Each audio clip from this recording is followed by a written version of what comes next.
내가 내 파수하는 곳에 서며 성루에 서리라. 그가 내게 무엇이라 말씀하실는지 기다리고 바라보며 나의 질문에 대하여 어떻게 대답하실는지 보리라 하였더니 여호와께서 내게 대답하여 이르시되 너는 이 묵시를 기록하여 판에 명백히 새기되 달려가면서도 읽을 수 있게 하라. 이 묵시는 정한 때가 있나니 그 종말이 속히 이르겠고 결코 거짓되지 아니하리라. 비록 더딜지라도 기다리라. 지체되지 않고 반드시 응하리라. 겁날 행복한 교회 가족 여러분, 주일입니다. 하나님께서 저와 여러분을 이 어려운 시간 속에서 지켜주시고 건져주시기를 바랍니다. 오늘 저와 함께 은혜 받으실 이 말씀의 제목은 믿음의 생활이 지루해질 때, 믿음 생활이 지루해질 때라는 제목을 가지고 함께 은혜를 나누시겠습니다. 주전 7세기 말 패망해 가는 유다의 선지자 한 명이 있었습니다. 하박국 선지자인데요. 그가 하나님께로부터 받은 메시지, 그것이 바로 하박국서인 것입니다. 1장에서 3장까지 되어 있는데 1장의 하박국의 모습, 2장의 하박국의 모습, 3장의 하박국 모습이 전부 다릅니다. 1장의 하박국의 모습은 질문이 많았고 2장은 결심이 있고 3장은 기쁨이 터져 나옵니다. 특별히 이유 없이 질문이 많았던 하박국, 그것은 1장의 모습입니다. 우리도 신앙생활이 지루해질 때 필요 없는 질문들이 많아지게 됩니다. 사람들이 삶을 살아가야 되는데 질문이 많다는 것은 그렇게 쏙 좋은 삶의 태도는 아닙니다. 여러분 어떻습니까? 요즘 코로나19로 인하여 필요 없는 질문들이 자꾸 많아지지 않습니까? 그것은 옳은 신앙의 모습이 아닙니다. 내 속에 질문이 많아진다. 그것은 어떻게 보면 자신의 신앙 상태가 좋지 않다, 지루하다, 그것입니다. 1장의 하박국의 모습을 보면 하나님을 향해서 끊임없이 질문을 합니다. 그래서 1장의 하박국이 질문하는 내용은 그렇게 건질 내용이 없습니다. 식어진 신앙인의 모습을 대표적으로 보여주는 것이 1장의 모습입니다. 하박국은 시대적인 악한 모습들을 받아들이지 않고 그는 고독하게 믿음으로 이겨내가고 있었습니다. 죄악에 물들지 않았다는 거죠. 그런데 시간이 흐름에 따라 지쳐가잖아요. 우리 신앙생활도 처음에는 열심으로 하다가 세월에 밀리고 또 상황과 조건에 밀리게 되면 계속 지쳐가는 것입니다. 예수 믿다 보면 지친다, 이런 표현 많이 하죠. 좋은 표현은 아니에요. 여러분 예수 믿고 지치진 않으셨어요? 지쳤다는 말을 막 남발하진 않으십니까?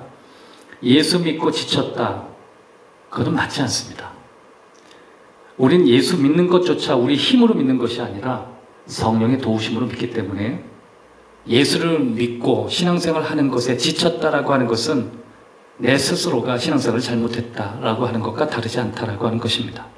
그럼에도 불구하고 부인할 수 없는 것은 예수님을 믿고 신앙생활을 하다 보면 뭔가 내 안에서 식어짐을 경험하는 것입니다. 사명도 식어버리고 열정도 식고 기쁨도 식어버리고 또 내 마음속에 즐거움과 기쁨까지도 식어질 때 온통 내 안에 왜 그렇지? 라고 하는 질문들이 자꾸만 일어납니다. 하박국도 1장에서는 그런 모습으로 끝날 뻔했는데 하나님의 도우심으로 2장의 하박국의 모습은 전혀 다른 모습으로 바뀌어지기 시작합니다. 2장 4절에 보면 오직 의인은 믿음으로 살리라. 나 1장처럼 필요 없는 질문에 매이지 않겠어. 내 신앙생활 질문하면서 막 그렇게 낭비하지 않겠어. 오직 하나님을 믿는 믿음 그 하나 붙들고 살겠어. 그게 2장으로 넘어갑니다. 그래서 2장에선 하박국의 전혀 다른 삶의 태도가 등장하기 시작하는 것입니다. 3장에 가서는 하나님을 기뻐합니다. 무화과 나무에 수출이 많지 않아도 나는 하나님 때문에 기뻐하리라. 온전한 신앙의 회복의 극치를 보여주는 모습이 3장에 등장하는 것이죠. 이유가 어떻든 저와 여러분의 삶 가운데 자꾸만 지루해지고 뭔가 뜨거움이 식어져가는 그런 모습이 아니라 주님을 향한 뜨거운 마음이 회복되는 은혜가 있기를 주님의 이름으로 축원합니다. 믿음 생활이 지루해질 때 우리가 세 가지 어떤 삶의 태도를 취해야 되는가를 우리가 고민하기를 원하는데, 첫 번째, 자기의 위치와 자기 영역을 지켜야 할 때인 것입니다. 한번 따라합시다. 자기의 위치와 자기 영역을 지켜야 한다. 오늘 1절 말씀을 보면 내가 내 파수하는 곳에 서며 성루에 서리라. 그가 내게 무엇이라 말씀하실는지 기다리고 바라보며 나의 질문에 대하여 어떻게 대답하실는지 보리라 하였더니. 하박국은 1장에서 질문하는 위치에 서 있었습니다. 그래서 1장 2절에 보면 하나님 왜 내 기도 듣지 않아요? 17절에 보면 하나님 저렇게 이방 백성들을 살려두시는 게 옳습니까? 하나님을 향하여 항변하는 그런 질문들을 합니다. 그런데 2장에 돌아선 하박국은 전 다른 모습을 갖습니다. 성루에 서리라. 내 파수하는 곳에 서며 성루에 서리라. 아마 이 파수하는 곳, 이 성루, 이것은 하박국의 직업이 아니었나 싶습니다. 그가 늘 서 있던 곳, 그 하박국이 지켜야 될 바로 그 영역, 그가 서 있어야 될 바로 그 위치, 그는 그 속에서 하나님의 음성을 늘 들었던 것 같습니다. 지치다 보니까 파수하는 곳에서 내려와서 그가 서 있고 싶어하는 자기의 곳으로 돌아간다 보죠. 여러분, 언제든지 신앙이 지쳐가면 우리는 자리를 이탈합니다. 지쳤다 동시에 뭐예요? 자리 이탈하고 자신이 서 있는 위치를 떠나가게 됩니다. 사랑하는 여러분, 지치고 힘들 때 오히려 저와 여러분이 지켜야 될 바로 그곳은 하나님 불러주신 그 자리와 그 위치인 것입니다. 그 속에서 하나님의 음성을 들어야 하는 것입니다. 하박국은 자기 자신에게 지나치게 몰입되어 있는 상황에서 하나님의 음성을 듣지 못했지만 2장에 가서는 자기 자신에서 하나님을 향하도록 자기 스스로가 결정하게 됩니다. 다시 말해서 자기 중심적에서 하나님을 향한 신앙의 터닝 포인트가 일어나기 시작하는 것입니다. 바로 그 순간 본인은 지루한 신앙생활에서 벗어날 수 있는 해결의 단초를 찾게 되는 것입니다. 하박국은 돌아섰습니다. 질문하는 모습에서 변화하고자 하는 모습으로 돌아선 것입니다. 사랑하는 여러분, 하나님의 일꾼들은 자기의 분량을 알고 자기 위치를 찾아서는 것만큼 중요한 것이 없습니다. 우리가 왜 우리가 있던 자리로 다시 돌아가죠? 그것은 우리 안에 희망이 있기 때문에 그렇습니다. 내가 성류에서 하나님의 음성을 기다리리라. 하나님의 대답을 기다리겠다. 이 기다린다라고 하는 히브리어 단어는 짜파라고 하는 히브리어로 되어 있습니다. 단순하게 막연한 기다림이 아니라 하나님을 향한 희망 속에서 기다리는 기다림입니다. 여러분, 우리는 막연하게 기다리지 않습니다. 그냥 세상 사람이 시간이 그냥 막연하게 흘러가기를 바라는 그런 기대감이 아니라 우린 소망이 있습니다. 우린 희망이 있습니다. 그 속에서 하나님을 기다리는 것입니다. 믿음 생활이 지루할 때 여러분이 서야 될 위치에 다시 서 계십시오. 그럴 때 하나님께서 여러분을 회복시켜 주시고 붙들어 주실 것입니다. 두 번째는 믿음 생활이 지루해질 때 준비하는 시간이 되셔야 됩니다. 하박국 선지자는 대단히 지금 화가 나 있습니다. 불만에 차 있습니다. 정확히 말하면 지쳐 있습니다. 1장에서 이 하박국의 모습은 하나님을 향해서 얼마나 지쳐있는 자기의 모습인가를 표현하는 그런 모습을 우리는 볼 수가 있습니다. 하나님이 이 악한 역사 현실에 개입하셔야 된다는 것입니다. 그런데 왜 하나님은 내 기도를 듣지 않느냐고 그렇게 고민하는 거죠? 여러분, 신앙의 고비가 언제인지 아세요? 지칠 때예요. 신앙의 고비는 지루해질 때예요. 그때는 내 신앙의 고비가 왔다라는 그 사실을 알고 그것을 넘어가기 위해서 우리의 힘을 다 쏟아야 됩니다. 그 순간은 불평하고 원망하는데 내 인생을 버리는 시간이 아니라 오히려 내 자신이 그 시간을 통해서 더 견고하게 다져지는 축복의 시간이 되어야 하는 것입니다. 2절의 말씀을 보시면 여호와께서 내게 대답하여 이르시되 너는 이 묵시를 기록하여 판에 명백히 새기되 달려가면서 읽을 수 있게 하라. 두 가지 명령을 하시는데요. 첫 번째, 이 하나님의 말씀을 판에 명백히 새겨라. 또 한 가지는 달려가면서도 읽을 수 있게 하라. 믿음 생활의 지루함의 시간이 우리에게 주어진다라고 하는 것은 하나님의 말씀이 우리의 마음판에 새겨질 정도로 하나님 말씀이 우리 삶에 적용되는 시간입니다. 그래서 하나님은 그 순간에, 지루한 그 순간에 인사이드, 우리 내면과 아웃사이드, 우리의 바깥 삶을 정리해 주시기를 원합니다. 먼저 우리의 내면 생활에는 하나님의 말씀이 인격화되는 성품이 준비되는 시간입니다. 너는 이 묵시를 기록하여 판에 새겨라. 판이 뭐예요? 우리의 성품입니다. 우리의 인격입니다. 그리고 우리의 내재된 마음입니다. 거기에 뭘 새기라고요? 묵시를 새겨라. 하나님의 말씀이 내 영혼에 새겨져야 되는 순간입니다. 어떻게 새겨요? 우리의 성품이 하나님 말씀으로 인격화되는 것입니다.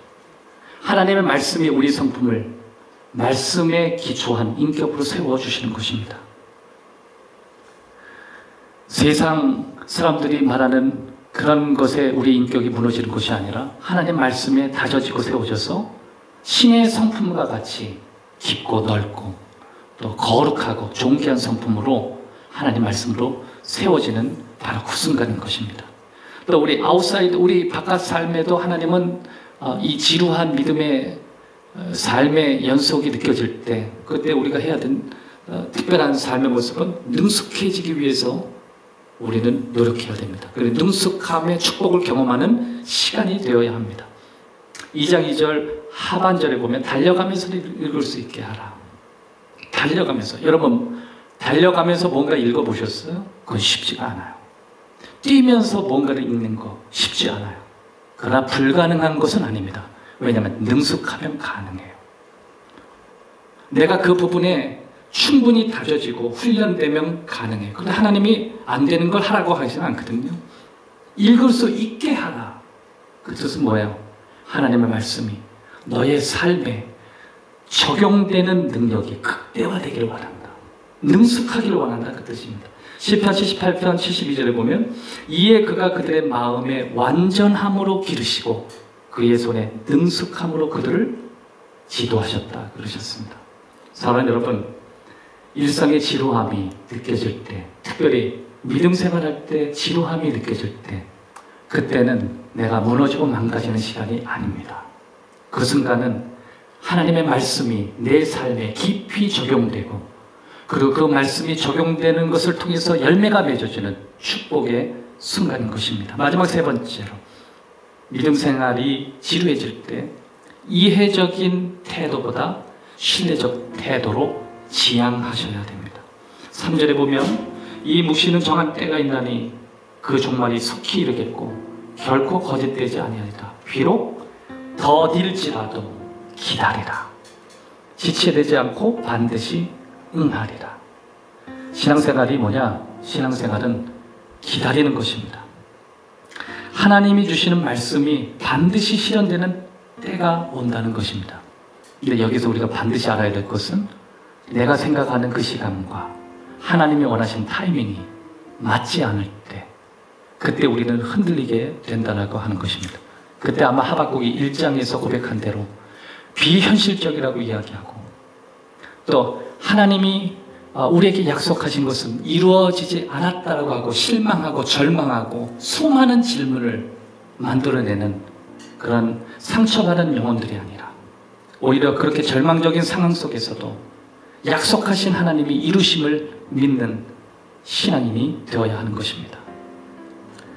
하박국의 눈에 보는 여러 가지 상황들이 지금 있거든요. 그래서 질문하는 거예요. 하나님은 그것에 대해서 충분히 대답하셨고, 하지만 하나님은 3절에서 이렇게 말씀하셨습니다. 네가 다 이해될 수 있는 건 아니야. 지체되더라도 반드시 이룰 거야. 사랑하는 여러분, 우리는 반드시 우리의 타이밍에 하나님의 계획과 섭리가 이루어져야 되는 이해력 속에 하나님을 원하십니다. 그런데 하나님은 그렇게 역사하지 않죠. 너가 원하는 시간에 이루어지지 않는지라도, 비록 더딜지라도 넌 기다려야 돼. 기다려야 돼. 무슨 뜻이에요? 이해 지향적이 아니라 신뢰 지향적으로 가야 한다는 것입니다. 지금 많은 사람들이 수많은 질문과 의심을 통해서 깨어지는 관계들을 우리 주위에서 보게 됩니다. 가정이 깨지고 있고요. 그리고 인간관계가 깨지고 있고, 또 하나님이 주시는 자신의 비전들이 다 깨져가고 있습니다.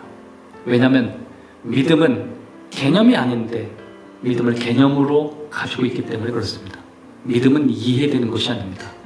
신뢰라고 하는 것은 이해돼야 신뢰되는 것이 아닙니다. 우리가 볼 때는 왜 하나님의 약속이 더딜까? 왜 하나님의 약속이 이루어지지 않는가?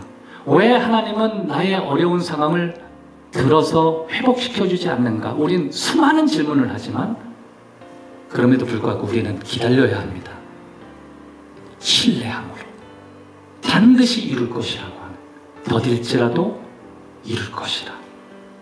사랑하는 여러분, 응답이 늦어져도 흔들림 없이 하나님을 신뢰하고 하나님의 주권을 인정하는 어려운 믿음의 사람이 되기를 주의 이름으로 축복합니다. 이렇게 어려운 시간이 지나갈 때 불평을 늘어놓는 원망 속의 사람이 아니라 하나님을 향한 깊은 신뢰를 갖고 또한 우리를 사랑하시고 이끌어주시는 하나님을 깊게 믿고 나아가는 신뢰의 사람이 되기를 주의 이름으로 축복합니다. 오늘은 주일입니다. 이 주일 주님 앞에 서 있기를 원하고 여러분과 여러분의 가정과 또 여러분이 시작되는 내일의 모든 삶의 발걸음이 하나님 앞에 있기를 주님의 이름으로 축복합니다. 기도하겠습니다. 살아계신 하나님 아버지, 오늘 주일입니다. 가정들을 지켜주시고 검단 행복한 가족들에게 주의 은혜와 긍휼을 베풀어 주시옵소서.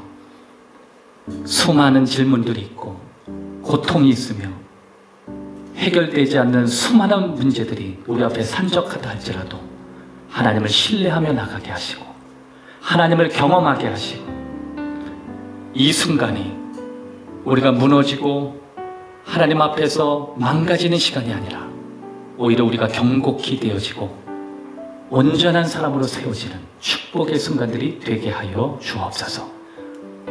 이제 믿음 생활이 지루한 것이 아니라 설레고 기쁨과 소망이 넘치는 즐거운 신앙생활이 될 수 있도록 우리를 이끌어 주시옵소서.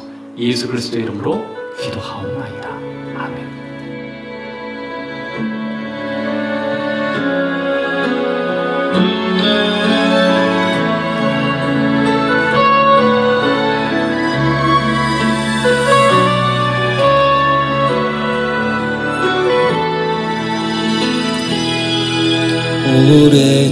오래전부터 날 누르는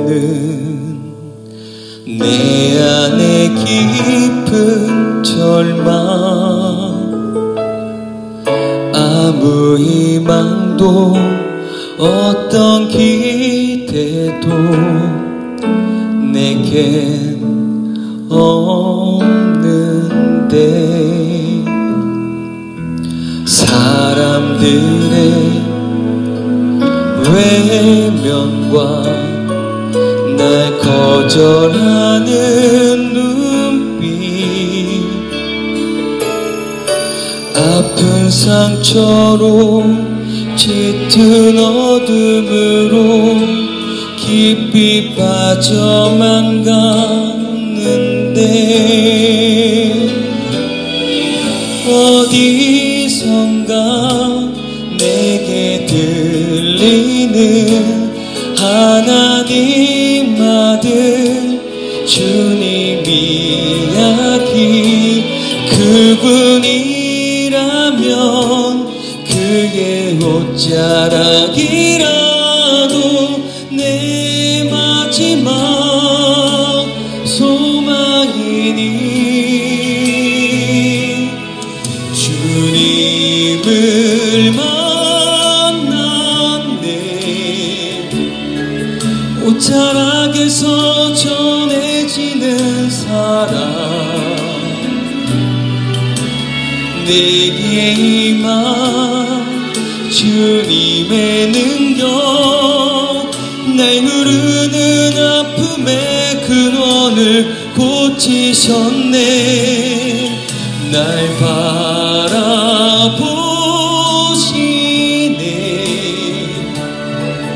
나의 연약함 주님은 아시네. 짙은 절망에서 날 자유케 하신 사랑, 나 찬양해.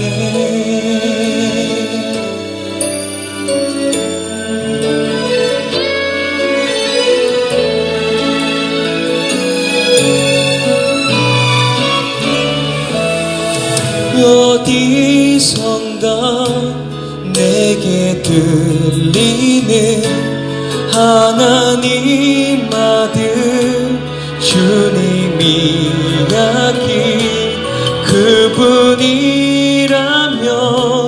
그의 옷자락이라도 내 마지막 소망이니 주님을 만났네. 옷자락에서 전해지는 사랑, 내게 임한 주님의 능력, 날 누르는 아픔의 근원을 고치셨네. 날 바라보시네.